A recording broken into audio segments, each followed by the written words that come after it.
Merdeka! Hari ini, Indonesia udah masuk ke usia 77 tahun, fams. Harus kita rayakan nih, untuk mengenang jasa pahlawan Indonesia yang udah berhasil keluar dari masa penjajahan. Anyway, episode spesial Dirgahayu RI ini, kita kasih tahu ya, karya anak bangsa. Ada juga nih yang punya prestasi mendunia. Oh my wow, bikin bangga. Nggak sendirian kok, fams. Ali Zainal bakal nemenin kamu, fams. Mumpung lagi hari kemerdekaan, Bang Ali mau keliling Indonesia. Pakai apa? Pakai tikar ajaib.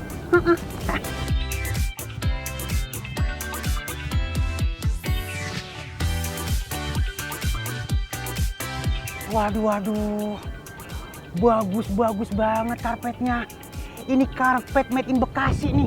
Ini karpet bukan sembarang karpet. Ini karpet udah dipakai di Istana Negara. Udah dipakai di masjid-masjid agung di Indonesia. Udah ke mancanegara. Neng, bagi satu ngapa? Terima ya bang. Maaf nih aku lempar. Emang kalau rezeki mah kagak kemana. Wah, tiap hari aja nih begini nih. Kan enak.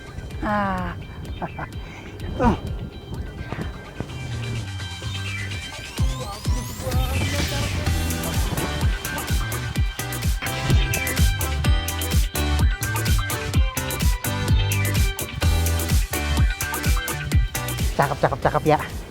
Ini dia nih. Ini yang namanya kemerdekaan yang sesungguhnya.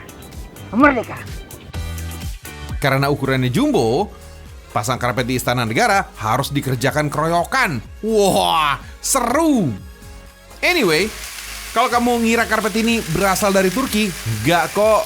Permadani cantik ini buatan anak bangsa, fams. Berkat tangan terampil pengrajin dan otak kreatif pengusaha dalam negeri, karpet merah yang ada di Istana Negara ini dibuat di sini.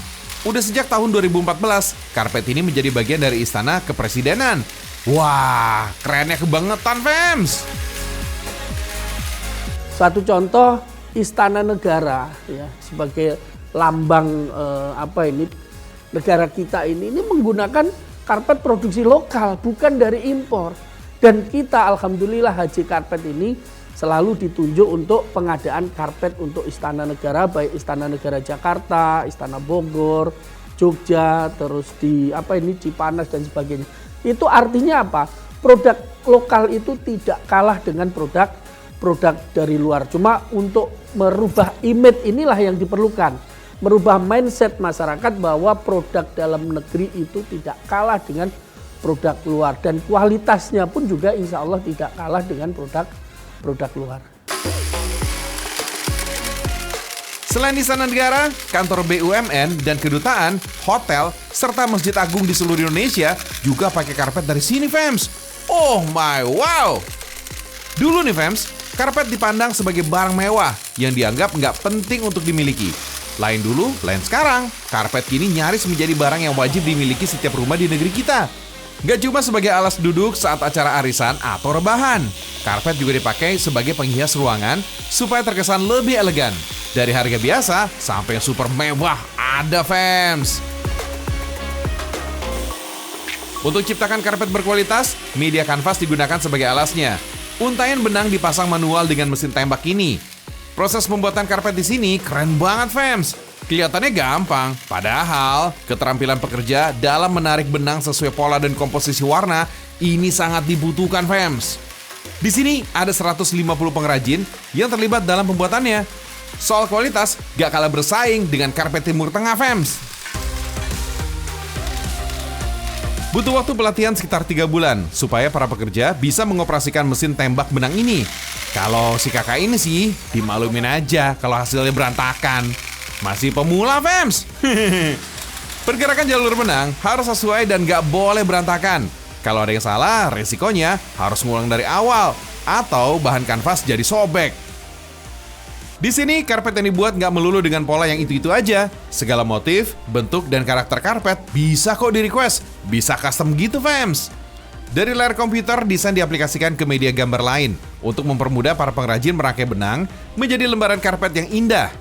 Untuk karpet ukuran besar, pola harus kembali digambar di atas kanvas sebagai bahan lapisan dasar untuk merangkai benang menjadi karpet. Pemilihan benang karpet nggak bisa sembarangan, fams. Untuk kualitas tinggi, benang wool dari bulu domba New Zealand biasa dipilih sebagai bahan dasar karpet. Biasanya sih, karpet dari benang wool bisa tahan sampai 20 tahun.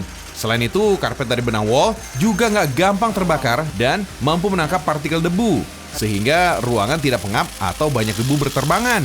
Selain benang wool dari bulu domba, bahan benang akrilik juga biasa dimanfaatkan.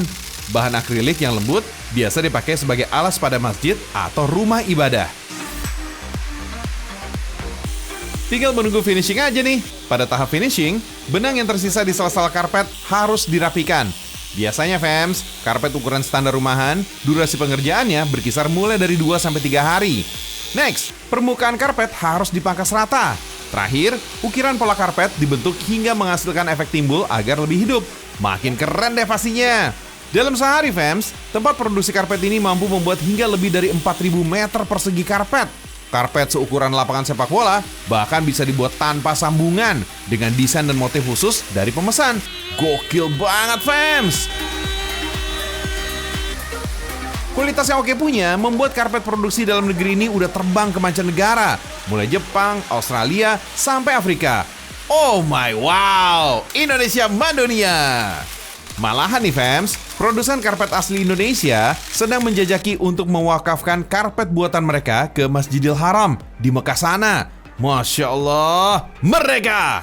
Salah satu cita-cita kita untuk bisa mewakafkan karpet masjid di Masjidil Haram. Karena di Indonesia masjid-masjid agung, alhamdulillah hampir sebagian besar sudah menggunakan produksi kita. Nah, kalau kamu penasaran, lokasi pabrik dan galerinya ada di Pondok Ungu, Kecamatan Babelan, Kabupaten Bekasi, Jawa Barat. Karpet di sini dijual dengan harga Rp600.000 sampai Rp3,5 juta per meter, fams. Tergantung bahan dan ukuran karpetnya. Selain karpet atau permadani, di sini juga ada keset dengan berbagai motif loh. Anyway, sebagai barang yang umumnya digelar di lantai, karpet menjadi rawan kotor, fams. Untuk perawatannya, karpet yang dipakai sebaiknya disedot debu atau dibersihkan dengan sapu lidi.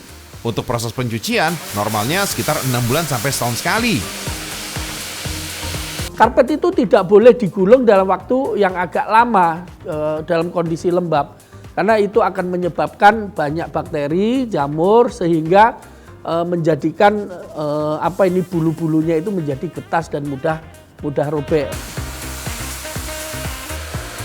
Kalau nggak mau repot, ada kok jasa pencucian karpet, fams. Di sini proses pengeringan dengan mesin bisa menyingkat banyak waktu. Dari yang tadinya 1 minggu lebih, kini hanya butuh sekitar 1 hari aja. Karpet yang udah kering 90% tinggal dijemur setengah hari aja, fams. Setelah kering, debu karpet bisa disedot dan disemprot dengan pengharum. Wangi, fams. Hehehe.